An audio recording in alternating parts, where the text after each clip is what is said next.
Damn it, I should have seen it coming. With some foresight, it would have been obvious, like two trains on a collision course. But I wasn't paying attention. I could blame it on one train hiding in a tunnel, but all the warning signs were there. I was just too smitten with the girl to notice.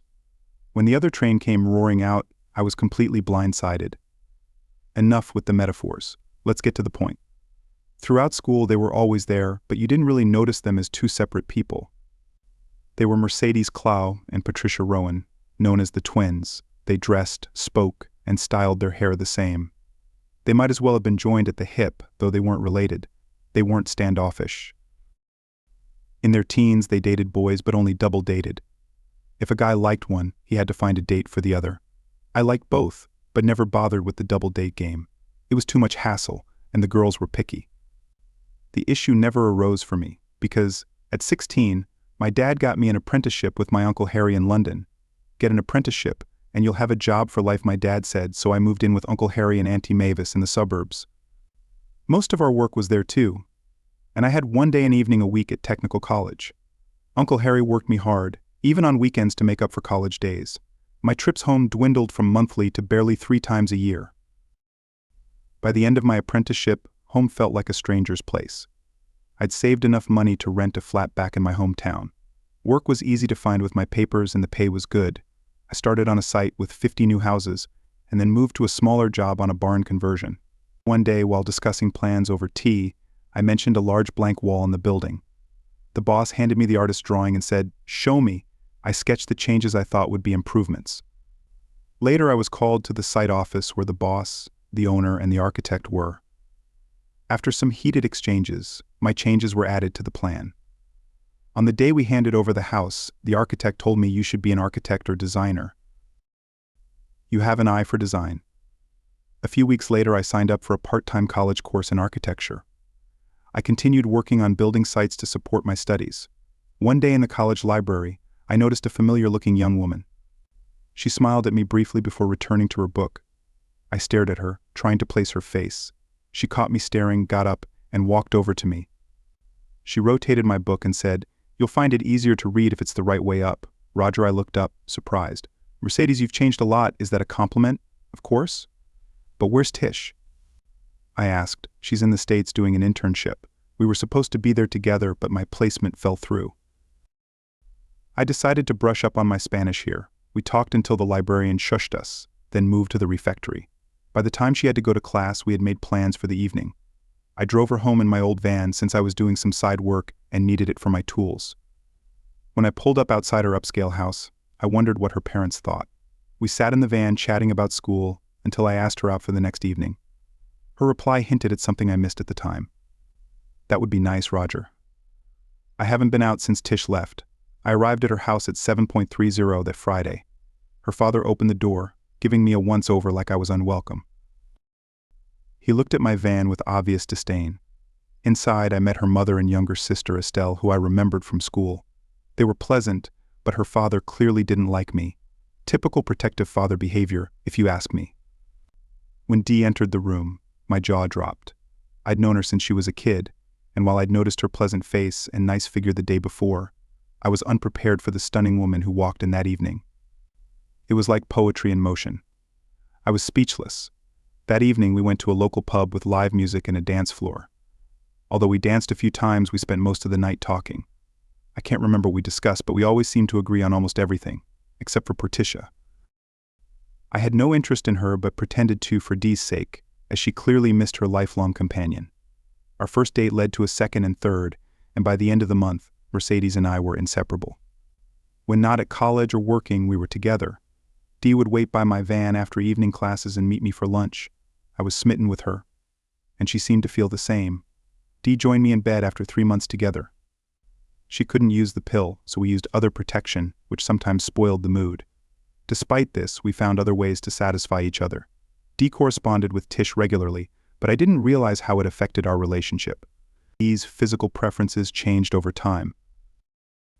Initially, she wanted nothing to do with mouth lovemaking, but by February she was eager to try it and soon became enthusiastic. We started talking seriously about getting engaged and married. I bought her a ring in late July and we planned to marry after her finals the following summer. Dee's mother was thrilled, but her father thought she could do better than a builder. Estelle, Dee's sister, bluntly suggested I should marry her instead. In early August, Portia returned from the States with her American boyfriend, George Greenlake.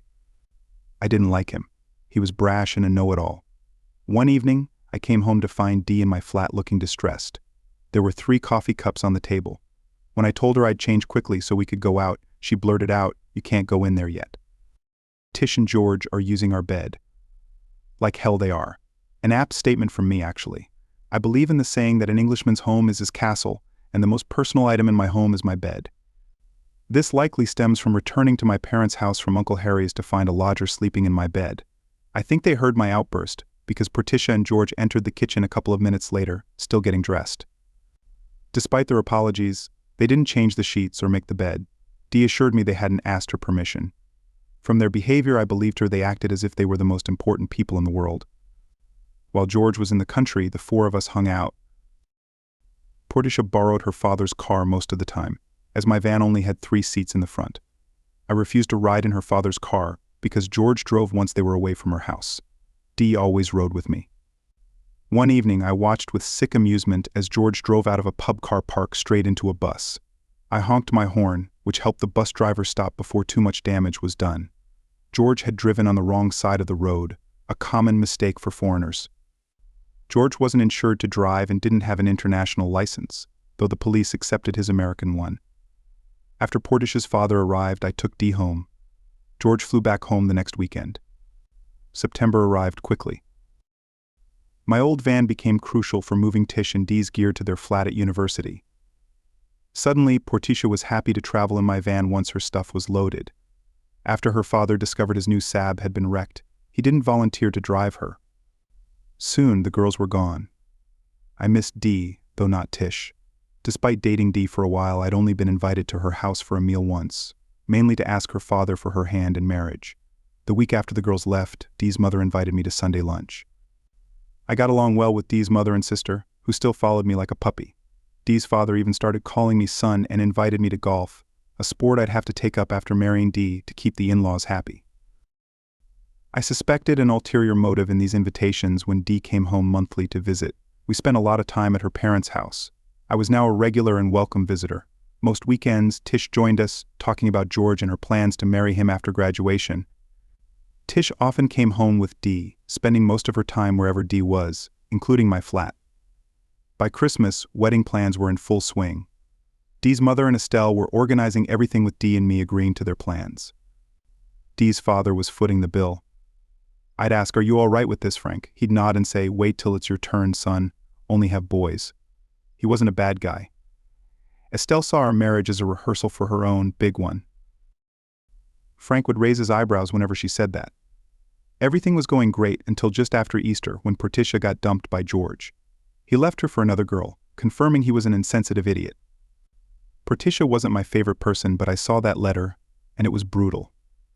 A few weeks later, Dee suggested postponing our wedding because Tish was upset. The girls graduated and moved back home, and both quickly found jobs at local banks. I continued juggling college and work, often working alone or with a few employees.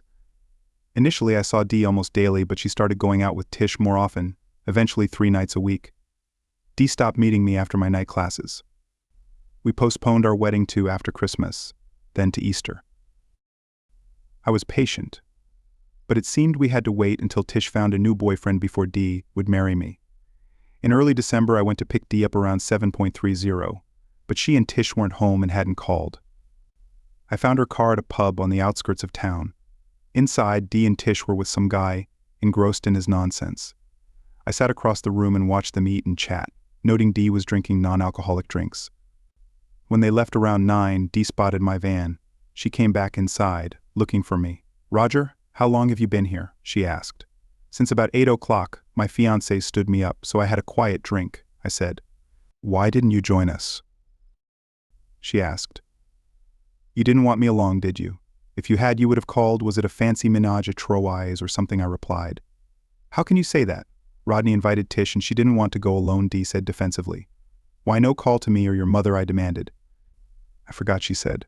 "Well, I forgot to tell you I was here. Now drive your friends home and drop the idiot off first." "I don't trust him," I instructed. "Who are you calling an idiot?" he demanded. You slimy git," I retorted. He bragged all night about being tough, but when we took it outside, he ran away after trying to slam the door in my face. "Did you have to do that?" "Tish liked him," Dee demanded. "I didn't do anything. He talked himself into a corner in a fight, then ran. I just went out for a drink after getting stood up." "Good night," I said. I returned to the bar to finish my drink.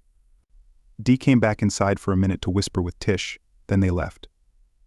The next evening, I didn't pick Dee up as usual. She let herself into my flat around 8:30. "Why didn't you pick me up? We were supposed to see that film," she asked. "Oh, I forgot," I replied. "Don't talk rubbish." "This is about last night, isn't it?" she accused. "It's about us and your friendship with Tish," I clarified. "What does Tish have to do with it?" she asked, confused. "Everything. If she weren't around, we'd be married by now, but you've postponed our wedding because Tish hasn't found someone. I'm not waiting anymore. The wedding is in February, or it's off, and you'll see Tish only 2 nights a week, the evenings I'm at college." I stated firmly. "You can't make demands like that," she protested. "I can. I'm supposed to be the guy you want to marry, but you worry more about Tish. Think about what you really want and tell me tomorrow night. If you're not here by 9 o'clock, it's over. You can keep or sell the ring." I concluded. Dee tried to change my mind, but I was done waiting. When I got home from work, Dee's house was calling nonstop. I ignored it. At 9 o'clock, I left and went to a friend's flat to watch mine. Dee arrived with Tish and the guy from the pub. She searched my flat, found it empty, and then they all left. Dee returned alone later. My friend suggested I talk to Dee, but I felt she had made her choice. Around midnight, Dee came back with Tish. Neither of them left by morning, and I couldn't leave my friend's flat without being seen. I wanted them to wonder where I was. They were likely waiting me out, knowing I'd need my van. I called a guy who worked for me and had him drive my van to the site. The girls chased the van thinking I was driving. Then I got into my car, which Dee didn't know about. I drove to a house I'd bought for our married life, still under construction. Every time the wedding date was pushed back, the work on the house was delayed. I stayed at the house overnight. The next day was a college day, and I couldn't miss it. Despite the progress on my building projects and the good income, I still aimed to become an architect. Having the car that Dee didn't know about saved me that day. I saw both girls at college but avoided them.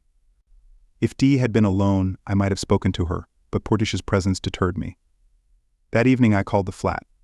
Brian had told me that Portia had left Dee alone. "Roger, where are you?" Dee asked. "That's none of your business," I replied. "Roger, I'm sorry, but I couldn't let Portia go to that concert alone," but she wasn't alone. She had that guy with her. "Or was he with you? He's Tisha's boyfriend. You know that. I'm your girl, you were not anymore. Did you tell your mother to confirm the February wedding date?" "No."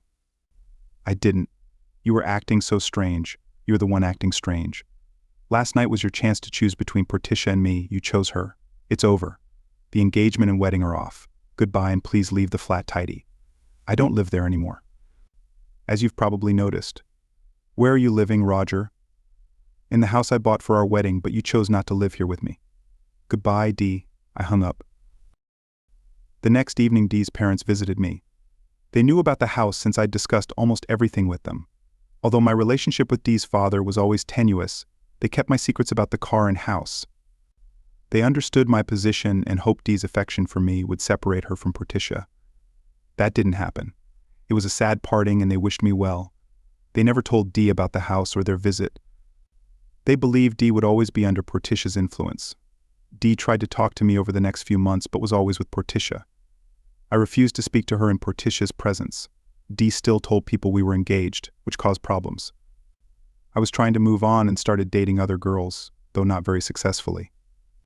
One girl, who wanted a serious relationship, overheard Dee claiming we were still engaged. This led to a confrontation. After that, I never heard any more claims from Dee about our engagement. Time passed, and at the end of that college year, I abandoned my dream of becoming an architect. Officially, it was because my building business had taken off, which was true. I had built a reputation for quality work. However, the real reason was that Dee had enrolled in a design course I needed. Seeing her name on the list made me decide not to register. Instead, I focused on my growing business and quickly became one of the most respected small builders in town. I didn't see much of Dee or Portia. Estelle visited occasionally, hinting she could replace Dee in my life. While I liked her, I knew it wouldn't work because I'd always be running into Dee. So I distanced myself from Estelle. Nearly 2 years after breaking up with Dee, I reconnected with Shirley, an old school friend. Shirley was fun to be around and we quickly fell in love. 8 months later, we married in a small ceremony. Soon after, Shirley was diagnosed with cancer. It went into remission after chemotherapy, but we always feared its return. Over the next 5 years, I focused on Shirley and my business. Despite her illness, Shirley gave me 2 wonderful daughters. In our 5th year, Shirley's cancer returned aggressively and chemo was ineffective. She chose to stop treatment and spent 3 more years with us before passing away. Our daughters, 6 and 7, supported me through the funeral and wake. Shirley had prepared them well. My company had done renovation work for Shirley's church, including rebuilding a wall and reserving a grave plot near the church's main door for her. Although not religious, I wanted Shirley's grave to be in a lively spot. One day I'll join her there. At the house after the funeral, I was surprised to see Dee's father, Frank, and Estelle. They offered their condolences and explained that Dee's mother was ill in the hospital, which is why she couldn't attend. A few days later, I visited her in the same ward Shirley had been in. Although she was recovering, I never learned what her illness was. Catherine, as she insisted I call her, asked me to bring my daughters to see her when she got home. Apparently, she had spoken with Shirley often during her last days. Catherine told me that Dee was no longer living at home, so there was no risk of running into her. 3 weeks later, I took my daughters to meet Catherine and Frank, who became like grandparents to them. Estelle frequently visited, and my neighbors thought we were involved until her boyfriend Russell started coming over too. He was eager to marry Estelle, but she kept him waiting, similar to how Dee had treated me. Estelle and Russell helped a lot with the girls, making me reconsider hiring a nanny. One day, Russell expressed frustration about Estelle not committing to marriage. I advised Estelle to seize the opportunity with Russell, unlike what had happened with Dee and me. Her cryptic response was, "You really don't know, do you?" Eventually, Estelle agreed to marry Russell and asked me to be the best man. I agreed, knowing Dee would be at the wedding but not wanting to stress Estelle. On a sunny June day, I stood with Russell at the altar while my daughters were bridesmaids. During the service, there was a commotion as Portia and George arrived late, causing Estelle to mutter, "crap," which the congregation heard due to her microphone. The service continued smoothly afterward. As we exited the church, Catherine turned to me and said, "We never thought they'd have the cheek to turn up. We thought we were safe sending them an invite since they live in America." As we approached the back of the church, I saw Dee sitting with a couple of other women. She looked unhappy, and her presence surprised Catherine, causing her to falter briefly before continuing with a smile and nod to Dee. Dee and I avoided eye contact. It was clear something had happened within the family that I wasn't aware of. Outside, during the obligatory photo session, I noticed Dee wasn't in the lineup. Estelle tried to motion her over, but Dee didn't move. Estelle then gestured to me. Understanding her unspoken request, I slipped away, circled behind Dee, and took her by the arm, guiding her into the lineup. "Smile, this is your sister's wedding," I whispered firmly. "What do I have to smile about?" Dee replied. "A lot more than my wife had. That was her grave you almost stood on back there." Dee apologized, and I reminded her that she had reasons to be grateful. One of the ushers handed me a small bouquet, which I gave to Dee before returning to my place. Dee managed to smile, though she still looked unhappy. After the photos, I began herding people into the limousines for the reception. My daughters demanded hugs and praise for their behavior. I noticed their bouquets were missing, likely handed off to Dee. She had disappeared back into the crowd, which was a relief. Portia came up to say hello, but I wasn't interested in her or George's story. Before leaving, I visited Shirley's grave.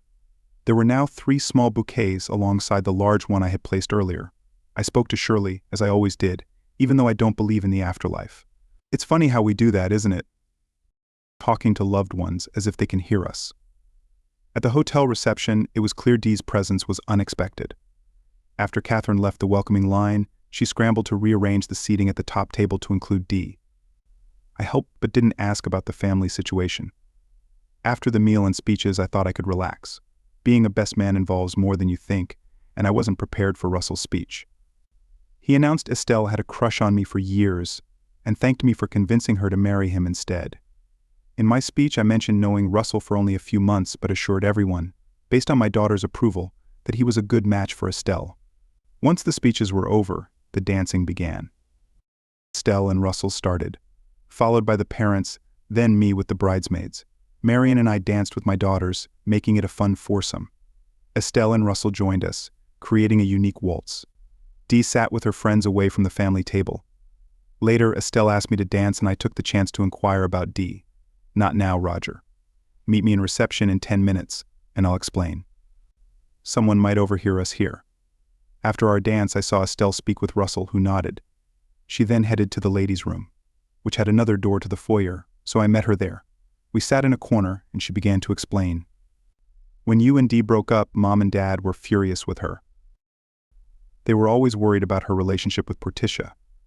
Not because they thought it was physical, but because of Portia's influence. They were thrilled when you came along. But Frank wasn't too keen on me. Dad actually thought you were amazing, but played the proud father role. He didn't want to scare you off by being too enthusiastic. He's the one who always praised your building skills. When Dee started postponing the wedding, we all warned her she'd lose you. When you called it off, it was because of Dee and Portia. Portia kept telling Dee she could do better and to make you wait. Dee couldn't see how Portia was using her. Why did you invite Portia to your wedding? We had to. Her father is a business partner of Dad's. We didn't think they'd actually show up. What happened with Dee and the family? A year after you broke up with Dee, George asked Portia to marry him, and they moved to the States. Dee was dumped and realized how Portia used her. She lost the only man she loved for a friend who left her. Dee had a breakdown after that. She believed you'd come back to her, but your marriage to Shirley shattered that. She blamed the family and had to go to a clinic. Afterward, she moved to London, feeling too guilty to face us and not wanting to run into you and Shirley. We cut you off to avoid slipping up and saying something to Dee. We rarely saw her. When Mom met Shirley in the hospital, they talked a lot. Shirley asked Mom to look after you and the girls, Estelle explained. Why was your mom so surprised to see Dee today? I asked. Dee came down from my bachelorette party and looked better than she had in years. We were getting along until someone mentioned you were the best man. Dee said she couldn't attend if you were here, so we assumed she wasn't coming. Mom rearranged the seating to cover for her absence, Estelle replied. But you only had to say and I would have stepped aside, I said. We know, Roger, you're a wonderful person. But we couldn't disappoint the girls. They were so excited to be my bridesmaids. Weren't they amazing? Estelle asked. Yes, I was very proud of them. Their mother would have been proud too, I said. I'm sure she would have. I wish I could have known her. From what Mom says, she was a brave woman and lucky to have you, Estelle said warmly. Anyway, the girls must have convinced Dee. They worked on her all yesterday. Now I need a favor. You can say no, Estelle said hesitantly. On your wedding day, I couldn't refuse you anything. What's the favor? I asked. I want you to dance with Dee. Russell has danced with her, but she won't join the family table. Partly because you and the girls are there. She won't refuse you. Thanks for getting her in the photos, by the way, Estelle requested. I'll do anything for you, but what if Dee won't dance or makes a scene? I asked, concerned. Russell and I have a plan. He'll ask Dee to dance when we go back in, and you'll dance with me. We'll accidentally bump into each other and switch partners. Dee won't refuse once you're dancing with her. After the song, bring her to the family table. I'm sure she won't leave once she's there, Estelle explained the plan. Are you sure this is a good idea, Estelle? I asked, uncertain. Honestly, I don't know, but Dee needs to see that we don't hold a grudge, and hopefully you don't either. Things were going well at my hen party until you were mentioned. I'm hoping your presence will help, Estelle admitted. All right, let's do it. Lead the way, I agreed. Oh, Roger, don't be like that, Estelle said with a laugh. I'm just teasing you, I responded with a smile. By the way, Mom's coming to see you tomorrow morning. She has something for you. You'll be in, right? Estelle asked. Yes. The girls are so excited they'll probably be up all night, I assured her. Estelle took my arm and we headed back into the hall. The band started playing a waltz, and we joined the dancers. I saw Russell guiding Dee toward us. The slight bump and quick partner switch caught Dee off guard. She stiffened when she realized she was dancing with me. Come on, Dee, relax, I urged gently. She did relax, almost too much, leaning heavily against me. As the waltz ended, I half carried her to a chair by her mother. Frank sat on her other side while I joined my daughters. The band was loud, so I couldn't hear their conversation. But it was good to see Dee talking to her parents. Around 11, I decided to take my girls home. It was past their bedtime, and they'd had a long day. Estelle and her mother kissed us goodnight, and my girls, though they kissed Dee too, didn't seem to recognize her. The next morning, we woke up late. The girls were up before me, eager to swim. They wouldn't go into the pool without an adult, a rule Shirley had instilled. Just before noon, Catherine and Frank arrived. We greeted them, and it was clear my girls had bonded with them. My parents favored my brother's kids, and Shirley's parents lived far away, so the girls hadn't bonded with them as much. After everyone settled with cold drinks, Catherine asked to speak privately. Frank stayed with the girls. I led Catherine to the lounge where we could still see the kids and Frank playing. Catherine handed me an envelope from her bag. Shirley asked me to give this to you 6 months after she.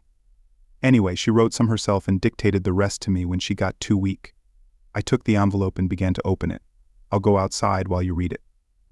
If you need to talk, I'm here. I unfolded the letter, written partly in Shirley's deteriorating handwriting and partly in Catherine's neat script. Hey lover boy, the letter began. How are you and our girls getting along without me? By the time you read this, I'll have been gone for 6 months. I asked Kathy to hold on to it for that long before giving it to you. This is very hard for me to write. I'm not sure what I want to say or how to say it. Please forgive me if it doesn't come out right, Roger. I feel guilty not just for leaving you but also for marrying you in the first place and bringing all my problems into your life. We'd only been dating a couple of weeks when the doctor gave me the news. It took me some time to decide whether to tell you or not.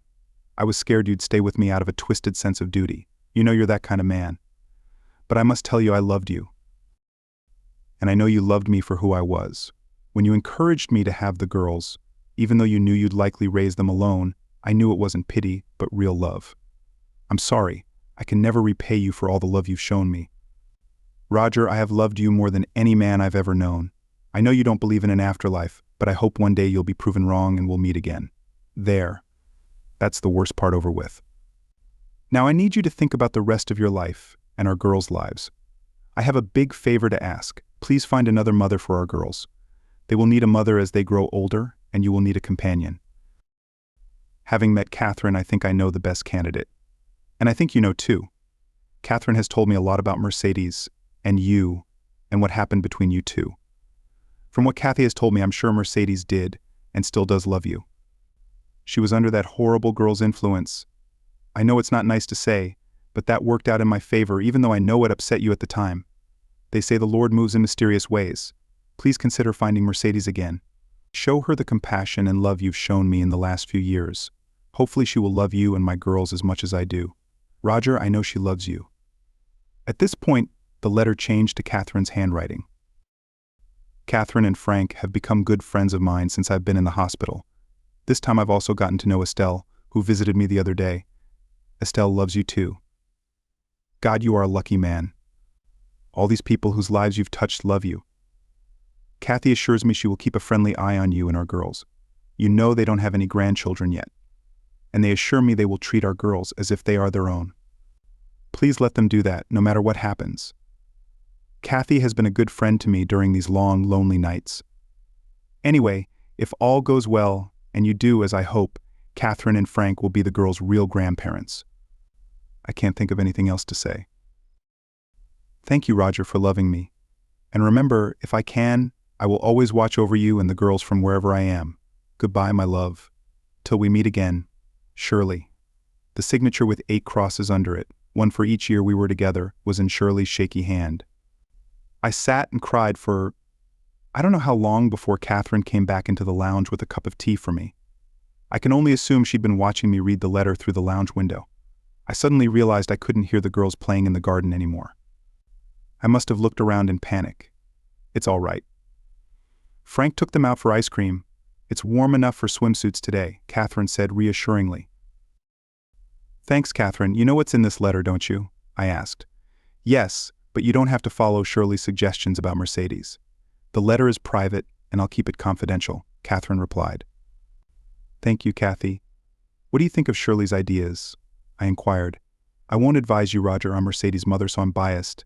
It's your decision, but you should get to know Mercedes again before deciding, Catherine responded cautiously. Dee might not want to marry me anymore. It's been years, I said, expressing my concern. I'm trying not to influence you, but Dee said yesterday how lovely your girls are and wished they were hers, implying she regrets not marrying you, Catherine shared. I understand. I still have strong feelings for Dee. Leaving her was the hardest thing I've ever done. I had to force myself to be angry with her. I'm not sure I can let go of those feelings, I confessed. Are you going to try? Catherine asked softly. Of course. It was Shirley's last request. But I need to know Dee socially again and see how the girls get along with her before considering a relationship, I explained. You're right. The children must come first, Catherine agreed. Yes, we need to see if they connect with Dee naturally, I said, emphasizing the importance of the children's feelings. Exactly. We can't let them feel someone is replacing Shirley. It would be a disaster. I don't want to hurt Dee again if the children aren't happy. I couldn't do that to her. Catherine added thoughtfully. Catherine kissed my forehead. Shirley knew you well. She always said you were the most thoughtful person she knew, she said with affection. I blushed. How are we going to get the girls together with Dee? I asked, changing the subject.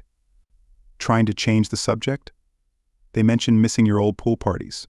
Why not have one in a couple of weeks? Dee is coming down for a family get-together after Estelle and Russell return from their honeymoon. It's meant to rebuild family connections. If you host a pool party, Frank and I can help with the cooking. Dee would come without knowing and might stay even if she's embarrassed. You'd be busy with guests and Estelle and Russell can entertain the kids. We'll see how Dee interacts with them, Catherine suggested. Sounds good. The girls have mentioned pool parties, but without Shirley it feels different. She was the heart of every party, I admitted. Shirley would love the idea. Remember, she wanted you to find another mother for the girls, Catherine reminded me. 2 weeks later, I woke up to hear my daughters talking to someone downstairs. Dragging myself out of bed, I found Estelle and Russell unloading a car full of goodies. It was then I realized how much effort Shirley had put into these pool dues, as she called them. They had brought many things I had overlooked, things I had never had to think about before. Estelle later told me that Catherine had been given a list of forgotten items by my girls when she called the previous evening. I wondered why the girls hadn't pointed out my oversights when I asked. They said I would be too busy. The lawns need to be mown before any guests arrive.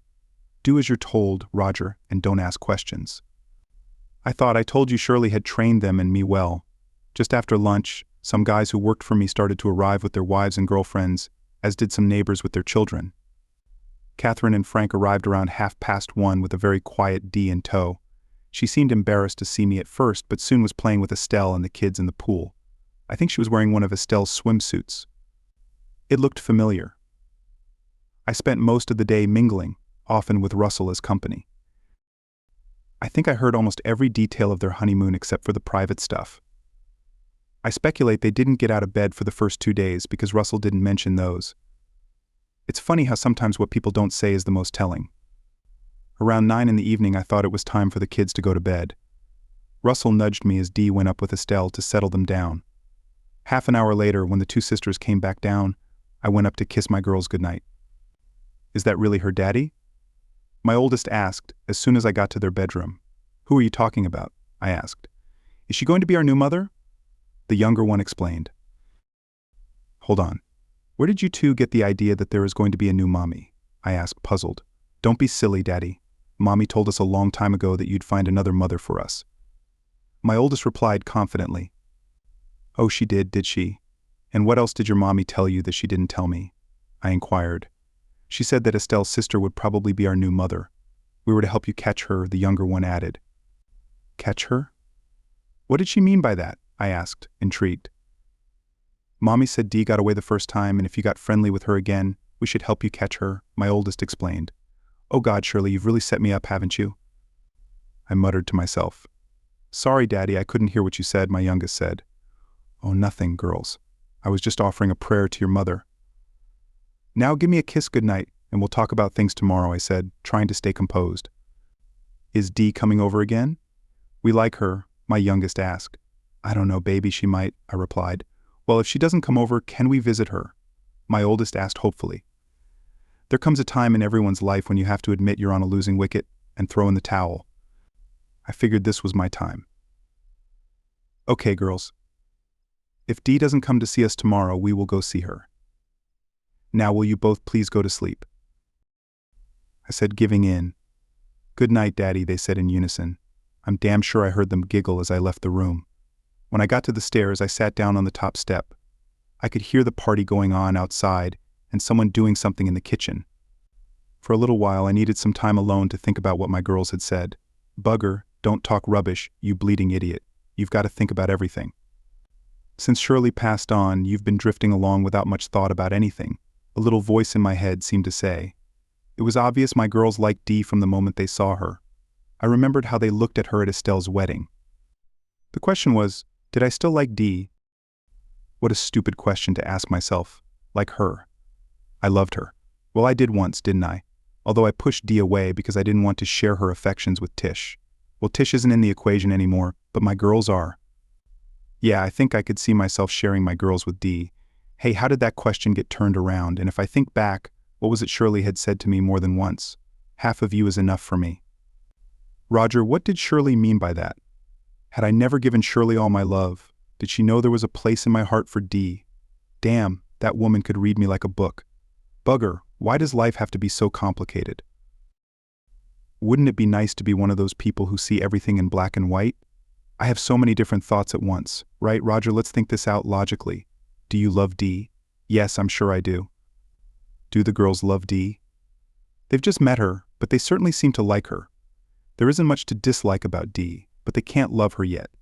They have only just met her, but they do seem prepared to accept Dee as a surrogate mother without question. Now, does Dee like the girls? From what I saw by the pool, she's really taken with them. No, I don't think that was an act. Dee's mind doesn't work that way. No, Dee was having a great time with my girls. I could see them bonding quickly. Now, the big one, does Dee still love you? Well, there's only one way to find out, you silly sod. Go and ask her. Back outside, most of the remaining guests were sitting in a big circle on the patio by the pool. Russell was making sure everyone's drinks were topped off while Frank was still scrubbing down the barbecue. I think Frank was a more conscientious cook than I ever was. As I approached the circle of chairs, Catherine got up and came towards me. Mercedes and Estelle are in the kitchen doing some of the washing up. This might be a good time for you to talk to Mercedes alone while she's busy at the sink. Don't worry, Estelle will make herself scarce when you get in there, Catherine suggested. Between you and my two girls, you're planning to get Dee and me married off pretty quickly, aren't you? I asked with a hint of amusement. Roger, I can assure you none of us have said anything to Mercedes about you two getting back together, but I'm afraid the girls were asking her some embarrassing questions earlier. We weren't expecting that, Catherine admitted. So I gather. I think Shirley had been planning this for a long time. I just wish she'd let me in on it. Tell me, Catherine, how long did you know Shirley? You didn't just meet her on her last day in the hospital, did you? I probed. Well, no, Roger, we met at the cancer support group. Didn't, you know? Catherine revealed. No, Shirley never talked about what went on there. So she was planning this reconciliation between Dee and me for some time then? I asked, feeling a mix of surprise and realization. To be honest, Roger, I don't really know. When she found out who I was, Shirley asked me about you and Dee. I told her the truth as I saw it, but she did say to me more than once that if you two got back together, she wouldn't have to worry about you and the girls, Catherine explained. Damn it. I know for sure now that Shirley knew me far better than I know myself, I said with a sigh. Woman's intuition, Roger. You chose a wonderful wife in Shirley. Now, why don't you go have a quiet word with Mercedes? Catherine encouraged. I went into the kitchen where Dee was washing and Estelle was drying. I took the drying cloth from Estelle before Dee realized I had entered the room. For a few minutes, Dee kept washing and placing things on the draining board, and I dried them. Then she suddenly stopped. She must have seen my arm taking the plate she'd just put down. She turned and looked at me. Long time since we've done this together, Dee, I said. Dee didn't reply. She just looked at me. I placed the plate in the rack and held out my hand for the next one. Dee passed me the dirty plate she was about to wash. Shouldn't it go in the water first? I asked with a smile. Oh, I'm sorry, I wasn't thinking, she said as she took the plate back and started to wash it. I'd say you were thinking, but not about the washing up. Dee, tell me, what were you thinking? I asked gently. Do you really want to know? She asked, her voice trembling. I wouldn't ask if I didn't want to know, I replied sincerely. I was thinking what a bloody idiot I am, she confessed. And why is that? I asked, my heart pounding. Well, I had the chance to spend the rest of my life with you and I threw it away. How could I have been that stupid? Dee said, her eyes filling with tears. Maybe you weren't stupid. Dee, my wife Shirley, was a believer. Not that I've ever been, but she always did say the Lord moves in mysterious ways. Perhaps if he does exist, and I'm not saying he does, he had a job for me to do before we got married. Now I think that job is over. And there's a job for you to do now, I said, trying to find the right words. And what's that? Dee asked, looking confused. Well, there are 2 little girls upstairs who are missing a mother. They seem to think you were the chosen one, I said softly. Dee looked at me with a confused look. Let's put it this way. They had some nice new dresses they wore as Estelle's bridesmaids, and now they want to wear more as your bridesmaids, I explained. Roger, are you asking me to marry you? Dee asked, stunned. Well, no, I don't have to ask you that question. I asked you that question years ago. I'm still waiting for you to name the bloody day, I said, trying to lighten the mood. Wrong thing to say. 2 plates got broken. The one Dee was washing when she dropped it as she almost fainted, and the one I dropped as I went to catch Dee before she fell. The sound of the plates breaking brought Catherine and Estelle into the kitchen from the hall, followed by 2 little girls who should have been in bed. I had a nasty suspicion they were all eavesdropping out there, and Frank came running in the back door from the garden. The scene they walked into was me holding Dee in my arms. Catherine and Estelle started crying. My girls, who had big grins on their faces, couldn't understand why they were doing that. Nor could they understand why their daddy and Dee had started crying either. I thought you 2 were in bed asleep. I managed to say to them once I'd got my emotions under control. Come on, I'll take you back up, I offered. No, Roger, I'll do it. I've got to get used to looking after them, Dee said as she extracted herself from my embrace. Come on, girls, we've got lots to talk about, she added, taking their hands. Catherine worked miracles, and a month later it was our wedding day. Russell and I got to the church early, and I asked him to wait while I had a word with Shirley. I walked over to her grave alone. Well, girl, you set me up good and proper, didn't you? Now this was your idea, so I don't want you getting upset with me over it. I think you're right, though. Dee will make a great mother for the girls. Look, Shirley, you do realize what you've done here. Dee is going to want some children of her own sometime, so don't you dare hold it against me when we get all cozy with each other. Well, I'd better go now, but I'll be back with the girls in a couple of weeks. Dee and I are going away tomorrow for a week or so, but I'll tell you all about it when we get back. Bye for now, babe. 10 minutes later, I was standing before that same altar again, but this time I had switched places with Russell. I have to admit I was surprised that my entire family had shown up. I think that was Catherine's doing. She can be very persuasive. What puzzled me was that 8 of my workers were all dressed in identical new suits, which was unusual unless they got a bulk deal, which I doubted. They were sitting at the ends of the pews by the aisles, not with their families. I suspected something was up. As the service ended, all 8 got up and left the church before Dee and I started our procession out. As we walked through the main door, we were confronted by the guys standing in 2 neat lines, long-handled shovels at the shoulder. Someone called out a command, and the shovels first went to the present and then into a line of arches for Dee and me to walk under. You buggers, I said to them as we stopped under the arches while the photographer took pictures. We ain't finished yet, Raj, one of them whispered back. I wondered what they had planned next. Then we had the usual photo call. During this, Dee received a large bouquet of flowers. When the photographer finished and we started towards the waiting limousine, Dee suddenly stopped. Will you wait here for me a moment, Roger? There's something I need to do now. Please don't move. I watched as Dee walked over to Shirley's grave and placed the bouquet beside the one I had left before the wedding. She stood there alone for a few moments, speaking softly, though no one could hear her. Then she signaled to my girls, who joined her and placed their small bouquets on their mother's grave. Now I realized where the 3 bouquets came from at Estelle's wedding. It was obvious if I had only thought about it. Once Dee rejoined me, we continued towards the limousine, only to see it drive away as we approached. It was replaced by my old Bedford van. The last time I saw it was 3 weeks earlier when the guys decided our yard needed a cleanup. I thought it had gone to the scrap yard. Now it stood there looking better than ever, with bright new paint, ribbons hanging from the ladders on the roof rack, and a liveried chauffeur at the wheel. The boys opened the sliding side door, revealing the back had been fitted with a sofa for Dee and me to sit on. It's a convertible, boss. If you get impatient, just pull the lever under the arm, and you've got a bed, one of the boys whispered with a smile. With smiles all around, Dee and I climbed inside. The sliding door was locked open for the short drive to the hotel, where where the reception was held. That night, Dee and I spent our first night together as husband and wife. I woke up at some ungodly hour to the sound of Dee sobbing. "What's wrong, babe?" I asked. What a stupid, inane way to ask her. "Nothing. I'm just so happy. But I'm annoyed with myself for how I behaved towards you. I thought you would wait forever." "Well, we're together forever now, so stop dwelling on the past," I said as I took her in my arms and kissed her. Our past was never mentioned again. The girls started calling Dee mother very quickly. They only ever called Dee mother and never mummy, which they reserved for Shirley. Whose idea that was, I don't know. But Dee often asked the girls how mummy would do something and then followed suit. Several years passed before that train whistle sounded again. We were all watching a video one evening when the telephone rang. Our eldest answered it while I paused the video. "Who's calling?" I heard my daughter ask. "Mother, it's for you." Someone called. Poor Tisha. Dee took the phone from my daughter, pressed the speakerphone button, and set the handset down. "Hi, Tish.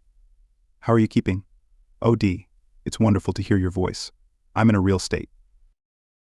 I caught George running around on me, so I'm getting divorced. I really need to meet up with you for a chat. We could get together like old times. Well, yes, I suppose I could meet you for lunch." "Hold on a moment while I check my diary," Dee said, as she picked up her handbag. I couldn't believe what I was hearing. Dee was going to reconnect with Tisha. Dee saw the astonished look on my face and smiled. "What's the date today?" Dee asked, not directed at anyone in particular. "The 3rd of August, came Tisha's voice from the phone. "How about the 6th of August, 2026, Dee said. "I might be free that day." "Did you say 2026, Dee? That's 20 years away." "You must be joking," Tisha replied. "No, Tish, I'm quite serious. All our 3 children should be out of the house by then. So I should have time for lunch with you." "3 children? I thought Roger only had 2. "No, actually Roger and I have 2 and a bit at the moment. There's a chance it could be 2 and 2 bits. Twins run in my family. Goodbye, Tisha. Call me in about 20 years. With any luck, we'll have changed our phone number by then." Dee switched off the phone and sat back with a silly grin on her face. Our 2 girls were quicker to understand and started to laugh. Suddenly I realized what Dee had said to Tisha. "Twins?" I asked. "Well, that's what the doctor thinks, but it's a little early to be sure yet," Dee replied. "I was hoping to know for sure before I told you and the girls."